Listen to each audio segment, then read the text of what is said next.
Hi, I'm Ed Amoroso from Tag Cyber, and I'm here with my friend Toby Ware-Jones from Bayshore Networks. Welcome. Hey, thanks, Ed. Good to see you again. It's so good to see you. Hey, listen, for some of the folks who might be less familiar with Bayshore, why don't you tell us a little bit about what your platform does, and then we can get into some of the technology. What does the platform do? Yeah, sure. So Bayshore provides active OT protection. So we have 3 different products, and they all do the same core function, which is they look at activity in your OT network, and they protect you from bad stuff. We do that in real time. So you don't have a sort of timing or a human capital gap. We take action on your behalf and let you, decide if you want that to remain or make changes going forward. Mm-hmm. And we have 3 different products that go into your network to sit closest to where different kinds of OT activity is created and where it's most important. Is there a difference between OT and industrial control technology? Are they the same thing? They're similar, yeah. OT is operational technology. Mm-hmm. So it's a sort of umbrella term for automation tools and the software systems that run them and some of the special hardware, and then the machines that are all connected to it. Mm-hmm. This would be things like factories and power plant, that kind of stuff? Yeah, absolutely. Would cars also? Cars and airplanes, things like that? It can be, yeah. It's essentially all the stuff that is to do with industrial processes. Yeah. So we're looking at factories, we're looking at utilities, water plants, purpose-built environments that are meant to do the same thing over and over and over again in a highly reliable fashion. Mm. The threat to all of these things, I would imagine, would be the thing that drives you guys. What do you focus on? Is it data? Is it takeover? Is it what is it that you're really trying to avoid? Yeah, it's takeover. The big thing that's happened in the last 20 years or so is that all these industrial environments, which used to be air-gapped, they weren't connected to the internet in any way, and now they all are. And the danger here is that the rate of connection on those networks has rapidly outpaced the rate of security governance that's sort of trying to keep up. And so the danger now is we have all these systems which were designed in a totally permissive setup. They assumed that they would only ever get instructions from the right place. Right. They would assume that they would only ever be told to do the right things. And now suddenly they're connected to internets and enterprise networks and wide area networks and wireless connections and all sorts of other stuff. And the risk is twofold. One, it's the malicious risk, right? The stuff we read about in the news fairly frequently, where the attacker gets in and takes over and causes damage and harm. But the other risk, which is probably more frequent, although not in the news as much, is the accidental risk. These are complex systems. And now all of a sudden the scale of complexity has increased dramatically. And with the best will in the world, we have situations where people make mistakes, but they have immediate real world consequences because they affect physical processes that are creating stuff or moving stuff that affects people. What kind of motivation do you see in wanting to take over? There's the obvious one, like a terrorist sort of thing, but are there financial motivation? Are there philosophical? Are there revenge type motivate? What do you tend to see? It depends on the sophistication of the attacker. I mean, clearly there are, we'll call it the high end, there are state level sponsored actors. The military and the intelligence agencies and the reconnaissance activities. And that stuff does happen, and those stories are real. There's surveillance going on, not just into the United States, but out of it. Ukrainian power, right? Yeah. Norsk Hydro, malware, ransomware, all of this stuff. And some of it is financial. Ransomware works well as an industrial attack vector because most of the systems are unprotected. And you can lock down an entire plant or an entire company because once you get in, the thing propagates like wildfire because there aren't really a lot of host level or endpoint protection tools. What about insiders? I would imagine it's a huge attack vector. Right? It is. Because this is not easy stuff, I'm guessing. No. Like to take over something like this. I don't think you just read a little a Reddit post and you know how to take over a wind turbine. You don't know how to take over the turbine, but the problem is they're all connected to essentially old versions of unprotected workstations. Most of the control software runs on old versions of Windows. Really? And most of that doesn't tolerate, host level endpoint software like intrusion prevention or antivirus or anti-malware. So these things, once you're in, essentially it's an open playing field. So what are some of the key differentiators for the platform when you're talking to clients and prospective buyers? There must be some things you say, hey, these are the things that we think are really unique or exciting about what we're doing. Does anything come to mind? Yeah, the key thing for us really is this inline real-time protection. And we call it active OT. Yeah. And what we're doing is we're sitting on the wire, we're looking at all the native activity that goes between all these different nodes. And if we see things that are problematic, and there's a whole range of reasons why it might be, we're going to block it. We're going to say, no, this instruction can't go to that controller because it's going to cause the controller to do something that the customer doesn't want. It may be a malicious reason that the instruction was there, or it may be accidental, but in the moment, what's important is the instruction doesn't succeed. And then after the fact, we can find out whether somebody didn't follow procedure or if there really was a rogue actor somewhere on the network. Is it a hard thing to do? Does it take a long time to deploy something like that? Doesn't have to. The industry where Bayshore sits, for the past few years, there's been a lot of folks that have invested in sort of large-scale vulnerability management platforms and inventory platforms. And those are great if you have a sort of an OPSEC capability, an operational security practice that's sophisticated enough to make use of it. Yeah. But most of the customers with these environments, they don't have that yet. And they won't for another probably 10 years. It's a skills gap, it's a sort of relevance of market gap. And if we're dealing with a manufacturing facility in the Midwest that's been churning out product for the last 30, 40 years, and they have a nice steady business with it, they're not going to attract sort of high-end IT security people who come in and become industrial security analysts for that factory. Geographically they're not in the right place, and economically they're not really in the market where those skills are highly prized.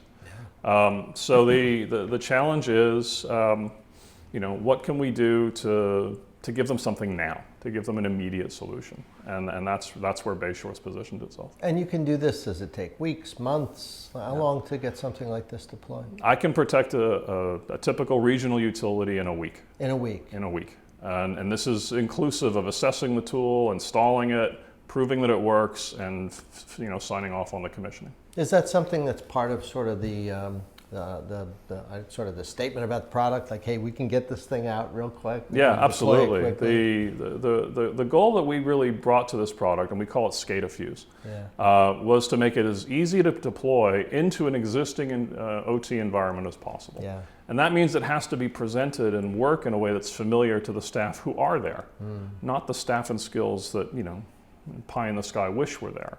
Right? So it needs to be relevant to how these guys are already working and how the plant already gets things done.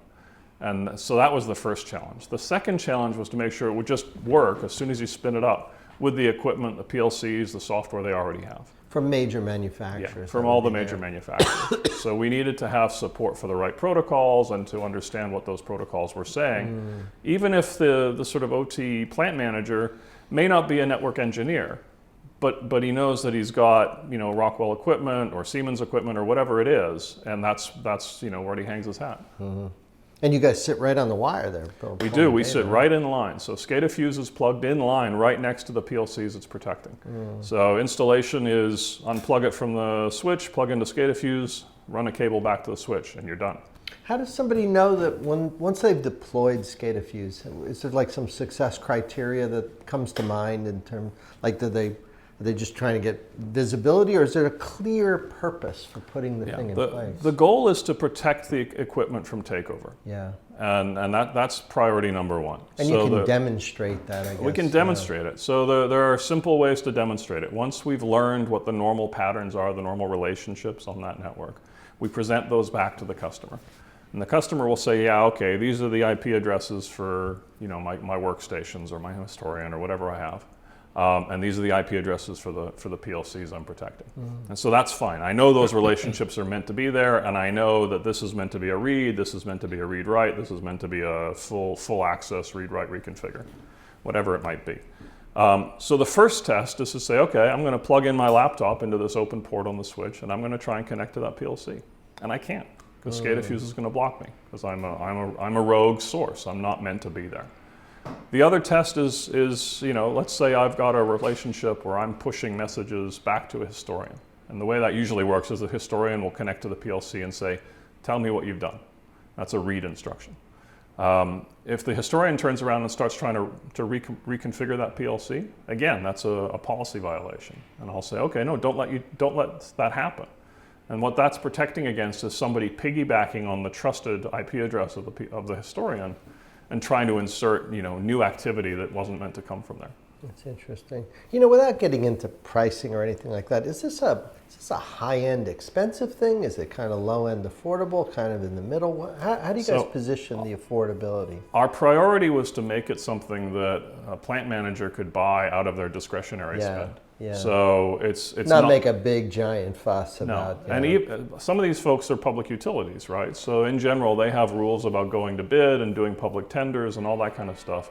So we wanted to make it as easy as possible to flow through that process without 18 months of budget planning and all the rest of it. So a standard SCADAfuse device, it's about $5,000. That'll be darn. That's very, very affordable. Now, let's switch gears here a little bit. Where has we're here in New York in the United States, so where's the U.S. FedGov been in this area? There's some commissions. Is there anything that worth referencing? And then maybe internationally, do you see other countries kind of maybe they're doing the same or better job or worse job? Where's government been? Government, so it's interesting. Back in 1998, there was a presidential directive to start looking into critical infrastructure protection. Yeah. And there were 9 categories of infrastructure that were identified at the beginning, and there were a few more that were added later. But the only ones that really started engaging, or perhaps were engaged by industry, software guys like me, was sort of bulk power and nuclear, financial services, and transportation, primarily to do with air travel. And the other categories, the other 6 in that original list, didn't really get a lot of attention. So we had, NERC came along, and we started developing the SIP regulations. And they've proven to be widely adopted and mirrored in the EU and in some other markets. We had obviously lots of governance and security controls to do with financial services and the financial industry. And we had obviously DHS, and in the wake of 9/11 in particular, a huge increase of attention on the transportation infrastructure. But the other categories still kind of bumped along without a whole lot of attention. And if you think about it, water is a utility, a critical infrastructure that affects 99% of the population directly. And there's thousands kind of affects 100%. Probably 100. There's some folks who ultimately aren't connected to a water 1%, plant. Yeah, right. The guys with their own wells. But in general terms, the water services business, whether it's drinking water, wastewater, or water reclamation, has essentially flown under the radar for the 20 years. And we're seeing that finally change. So Congress passed a law in 2018, which was to do with the Drinking Water Infrastructure Act.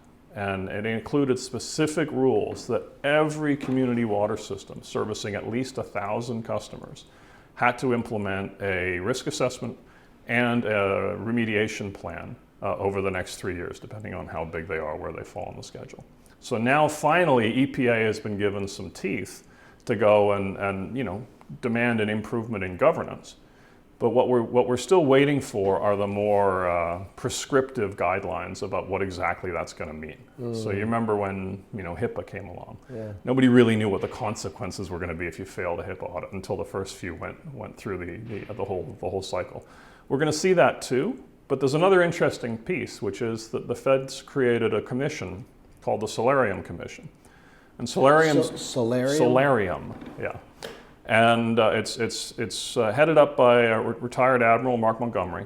And what they're doing is looking at perhaps going from the first 3 critical infrastructure classes and adding a couple more and giving them those teeth. And water is one of the ones that they're interested in. We're going to see some initial recommendations in the springtime next year, which are going to get into the sort of meat and potatoes of what it means to protect a water system from cyber attack. So it's something that Bayshore's happily supporting, and we think it's important. But we know that a lot of water districts all over the country are sort of waiting to see what comes out of these recommendations. And our argument is going to be, you don't have to boil the ocean to solve this problem. You can spend a pretty small percentage of your total annual operating budget. It's not really going to make a big difference on your rate requisitions to your state authorities or any of these sorts of issues. And you can go from essentially zero security to real security in a week or less.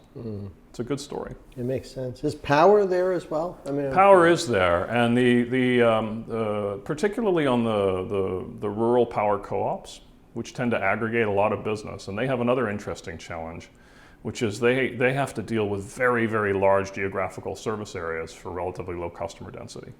So they have a lot of unstaffed facilities. And one of the challenges there is if you have a problem, if an unstaffed facility has an issue, you've got to roll a truck.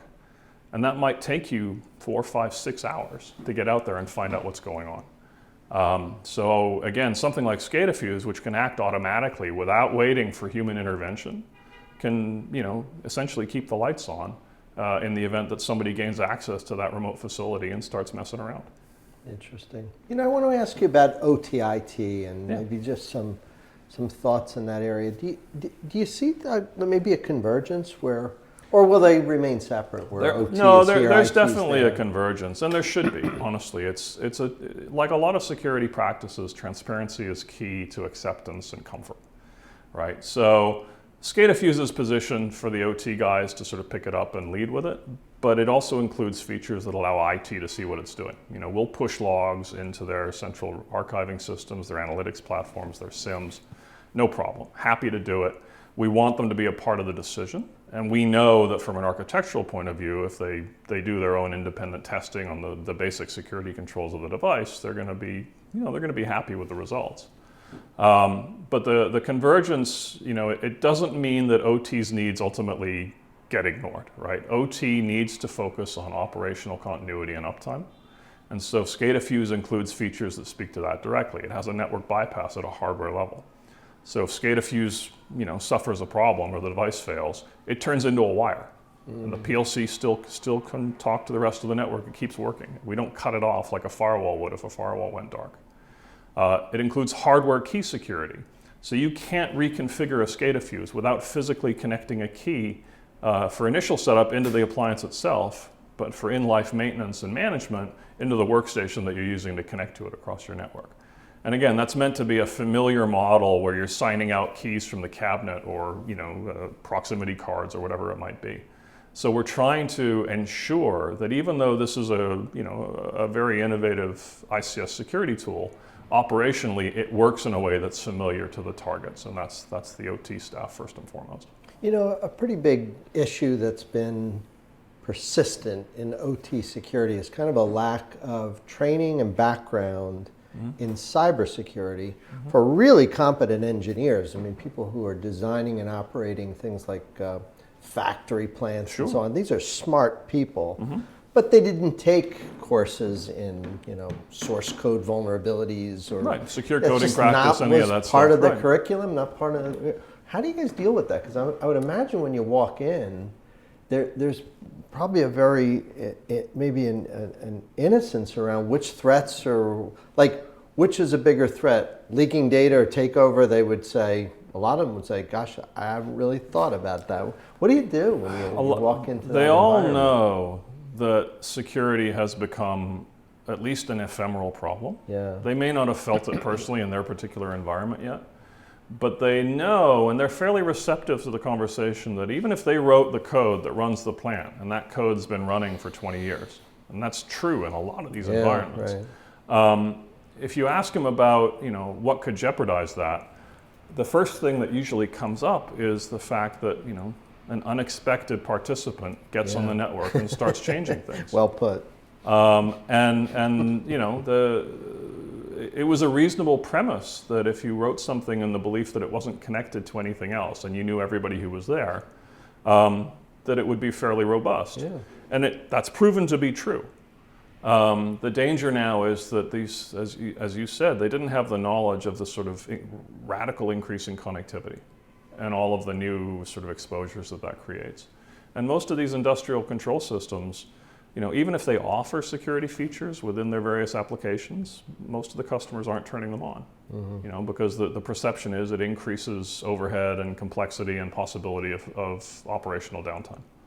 So this is why we felt it was so important to be able to wrap around exactly what their code does and add security on the network without having to touch the endpoint itself. So there's no reconfiguration required, there's no firmware changes, there's none of that for any of the assets themselves.